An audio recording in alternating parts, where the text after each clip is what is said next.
مشیر وزیر اعظم رانا ثناء اللہ کی یقین دہانی کے بعد یوٹیلیٹی سٹورز ملازمین نے ڈی چوک سے دھرنا ختم کر دیا۔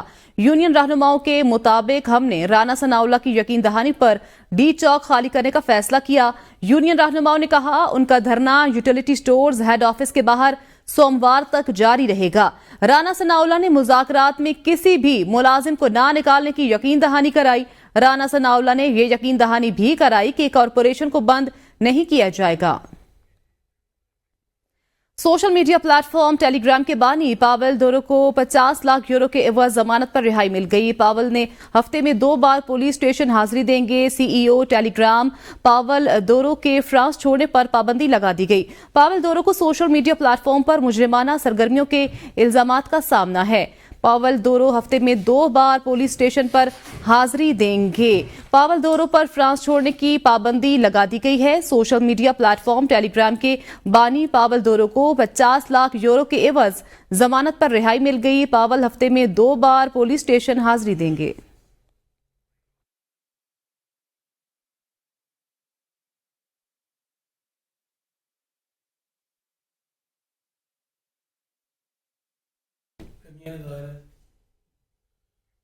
صوبہ سندھ کے مختلف اضلاع میں بارش نے تباہی مچا دی۔ بجلی کی فراہمی معطل ہونے سے شہریوں کو پریشانی کا سامنا کرنا پڑا۔ حیدرآباد میں بارش کے سبب بھینسکو کا سسٹم بیٹھ گیا۔ 157 فیڈر سٹرپ کر گئے جس سے عمرکوٹ، تھرپارکر، میرپور خاص، ٹنڈو الاشار، جامشورو، بدین، ٹنڈو محمد خان، سانگھڑ اور نواب شاہ کے اضلاع میں بجلی کی فراہمی معطل رہی۔ میرپور خاص میں مسلسل بارش کے باعث گھروں میں پانی داخل ہو گیا۔ نواب شاہ میں جاری بارش نے جل تھل کر دیا۔ روڈ رستے جھیل کا منظر پیش کرنے لگے۔ سجاول میں بارش کے باعث نشیبی علاقے زیر آب آ گئے۔ ڈگری کا برساتی پانی کا نالا سرفراز واہ بارش کے پانی سے بھر گیا۔ مزید بارش ہوئی تو قریبی آبادی کو خطرہ ہو سکتا ہے۔ کراچی میں مانسون کا زوردار سپیل، تیز بارش کی وجہ سے کئی علاقوں میں درجنوں گھر منہدم۔ حیدرآباد میں بارش کی وجہ سے مکان کی چھت گرنے سے 1 بچہ جاں بحق اور 4 زخمی ہو گئے۔ کراچی سمیت سندھ کے مختلف علاقوں میں صبح تک کہیں ہلکی تو کہیں تیز بارش ہوتی رہی۔ کراچی میں old city area, tower, M A Jinnah road, Saddar, Guru مندر، گلستان جوہر، جیل چورنگی، لیاقت آباد، کریم آباد، سفورہ، نارتھ کراچی، ناظم آباد کے مختلف علاقوں میں موسلادھار بارش ہوئی۔ حیدرآباد، جامشورو، مٹیاری، بدین، گلارچی، ٹھٹھہ سمیت مختلف علاقوں میں بارش سے نشیبی علاقے زیر آب آ گئے۔ ٹھٹھہ کے گاؤں ہاشم کلوئی میں بارش سے 40 کچے مکانات گر گئے۔ نواب شاہ، بہاول نگر، سانگھڑ میں بھی وقفے سے بارش کا سلسلہ جاری رہا۔ کھپرو میں برسات نے سیلابی صورتحال اختیار کر لی۔ بجلی کے طویل بریک ڈاؤن کے باعث معمولات زندگی متاثر ہو گئے۔ وزیر اعلیٰ سندھ مراد علی شاہ نے کہا ہے 2022 میں محدود وسائل کی وجہ سے کسانوں کو فصلوں کے نقصان کا معاوضہ نہ دے سکے۔ چیئرمین بلاول بھٹو نے لوگوں کو گھر بنا کر دینے کا ویژن دیا۔ ہم نے کاشتکاروں کو گندم کی فصل کے لیے امداد دی تھی، اس مرتبہ بھی کاشتکاروں کی مدد کی جائے گی۔ کوئی بھی حکومت نہیں چاہتی کہ اس کے لوگ ڈوب جائیں۔ برساتی اور سیب نالوں کی بھی ایک گنجائش ہوتی ہے، نالوں کی گنجائش سے زیادہ بارش ہوگی تو کچھ نقصان ضرور ہوگا۔ پاکستان پیپلز پارٹی کی لیڈرشپ بلاول بھٹو زرداری صاحب چیئرمین اور ہمارے پریزیڈنٹ آصف علی زرداری صاحب کی ہدایت کے مطابق لوگوں کے درمیان موجود ہیں، اور انشاءاللہ تعالی کوشش ہوگی کہ کم سے کم تکلیف ہو لوگوں کو۔ یورپ اور چین میں بھی جب برساتیں آتی ہیں جو بہت ڈیولپ ملک ہیں وہاں بھی لوگ ڈوبتے ہیں۔ ہم کبھی بھی کوئی حکومت، کوئی شخص نہیں چاہے گا کہ اس کے لوگ ڈوبیں۔ یہاں تو آپ اتنی بڑی کیپیسٹی بنائیں کہ چاہے جو سیلاب آ جائے، جو برسات آئے، اس میں تباہی نہ ہو۔ اس کے لیے جو انویسٹمنٹ چاہیے وہ ہمارے پاس نہ موجود ہے، نہ کسی جگہ پہ ایسا ہوتا ہے کہ میکسیمم فلڈ یا میکسیمم بارش کبھی آئے اس کے لیے ڈیزائن کرے، کہیں پہ بھی نہیں ہوتا ہے، اس لیے کہ وہ زیان ہوگا پیسوں کا۔ ضلع بہاول نگر کی تحصیل منچن آباد کے نواحی علاقے سوکھا نند میں موسلادھار بارش کے باعث بوسیدہ مکان کی چھت گر گئی۔ مکان کی چھت گرنے سے 1 بچے سمیت 3 افراد جاں بحق ہو گئے۔ ریسکیو اہلکاروں نے لاشوں کو ہسپتال منتقل کر دیا ہے۔ موسلادھار کے بارش کے باعث بوسیدہ مکان کی چھت گر گئی۔ مکان کی چھت گرنے سے 1 بچے سمیت 3 افراد جاں بحق ہو گئے۔ ضلع بہاول نگر کی تحصیل منچن آباد کے نواحی علاقے سوکھا نند میں موسلادھار بارش کے باعث بوسیدہ مکان کی چھت گر گئی۔ مکان کی چھت گرنے سے 1 بچے سمیت 3 افراد جاں بحق ہو گئے۔ ریسکیو اہلکاروں نے لاشوں کو ہسپتال منتقل کر دیا ہے۔ ملک بھر میں مانسون کا طاقتور سپیل جاری ہے۔ مختلف شہروں میں بارش، نشیبی علاقے زیر آب۔ ملتان میں طوفانی بارش کا 48 سالہ ریکارڈ ٹوٹ گیا۔ صرف 2 گھنٹے میں 147 ملی میٹر بارش ریکارڈ کی گئی. نشیبی علاقے زیر آب آ گئے. سڑکیں تالاب کا منظر پیش کرنے لگیں. شہریوں کا گھروں سے نکلنا مشکل ہو گیا. ملتان کے اکثر قبرستان پانی سے بھر گئے. درجنوں قبریں زمیں بوس. ضلع بھر میں رین ایمرجنسی نافذ کر دی گئی. ملتان میں اب سب سے زیادہ بارش ریکارڈ کی گئی. ملتان کے اکثر قبرستان پانی سے بھر گئے. بلوچستان میں مونسون بارشوں سے اب تک 13 بچوں سمیت 24 افراد جاں بحق جبکہ 11 بچوں سمیت 14 زخمی ہو چکے ہیں. بارشوں سے 512 گھر مکمل تباہ اور 12,000 سے زائد گھروں کو جزوی نقصان پہنچا. بارشوں سے 93,908 افراد متاثر ہوئے. ترجمان پی ڈی ایم اے کے مطابق طوفانی بارشوں سے 58,680 ایکڑ زرعی زمین کو نقصان پہنچا. سیلابی صورتحال کے باعث 41 کلومیٹر سڑکیں اور 7 پلوں کو بھی نقصان پہنچا. شدید بارشوں سے 4 ہیلتھ کیئر یونٹس کو نقصان پہنچا. پی ڈی ایم اے رپورٹ کے مطابق بارشوں کے دوران 343 مویشی ہلاک ہوئے. سیلابی صورتحال کے باعث M8 قومی شاہراہ ہر قسم کی ٹریفک کے لیے بند. کیچڑ اور سیلابی ریلے کے باعث جاؤٹو آوران روڈ بھی ہر قسم کی ٹریفک کے لیے بند ہے. مہنگی بجلی اور ناجائز ٹیکسز کے خلاف ملک بھر میں تاجروں کی کامیاب شٹر ڈاؤن ہڑتال. تمام چھوٹے بڑے شہروں میں تجارتی مراکز اور مارکیٹیں بند رہیں. تاجر رہنما کہتے ہیں اگر مطالبات نہ مانے گئے تو مزید 2 روز کی ہڑتال کی کال دی جا سکتی ہے. تاجر تنظیموں کی اپیل پر ٹیکسوں کے خلاف ملک بھر میں کامیاب شٹر ڈاؤن ہڑتال. کراچی، پشاور، لاہور، کوئٹہ، اسلام آباد، راولپنڈی سمیت ملک بھر میں بڑے اور چھوٹے کاروباری اور تجارتی مراکز، بازار، مارکیٹیں بند رہی. مختلف شہروں میں احتجاج ہوا. پاکستان آئل ٹینکرز اونرز ایسوسی ایشن بھی ہڑتال میں شامل رہی. جماعت اسلامی، تحریک انصاف اور JUI کی جانب سے بھی ہڑتال کی حمایت کی گئی. ملتان، فیصل آباد، گجرانوالہ، بہاولپور، سکر، حیدرآباد، لاڑکانہ، مردان، چارسدہ اور ڈیرہ اسماعیل خان میں بھی مکمل شٹر ڈاؤن. پشاور سمیت صوبہ بھر میں تاجر تنظیموں نے مکمل ہڑتال کی. شب قدر کی تاریخ میں پہلی مرتبہ مکمل ہڑتال کی گئی ہے. ملتان میں تاجروں نے روڈ بلاک کر کے احتجاجی دھرنا دیا. کراچی کی صنعتی تنظیموں کی بھی ہڑتال. مختلف علاقوں میں سڑکیں بند. ملیر، لانڈی، کورنگی، شاہ فیصل کالونی، گلستان جوہر، گلشن اقبال، ناظم آباد، اورنگی ٹاؤن سمیت کئی علاقوں میں نوجوان سڑکوں پر آ گئے. ٹائر، نظر آتش، موٹر سائیکل سواروں نے دودھ، بیکری اور دیگر دکانیں بھی بند کرا دی. ملک کے بعض شہروں میں تاجروں نے جزوی ہڑتال کی. لاہور میں ریٹیل کی متعدد دکانیں کھلی رہی. صدر، شالمار چوک، مغل پورہ، گھڑی شاہو، باٹا پور، باسا والا بازار، راوی چوک، مزنگ چونگی سے منسلک مارکیٹیں کھلی رہی. ٹوبا ٹیکسنگ میں بیشتر میڈیکل سٹورز، ریسٹورانٹس، بیکریاں، ناشتہ پوائنٹس کھلے رہے. پشاور پرانی سبزی منڈی میں بھی کاروباری سرگرمیاں جاری رہی. صدر آل پاکستان انجمن تاجران اجمل بلوچ نے کہا ہے کہ حکومت کے پاس ایک ہی راستہ ہے، تاجر دوست ٹیکس اسکیم کا قانون واپس لے.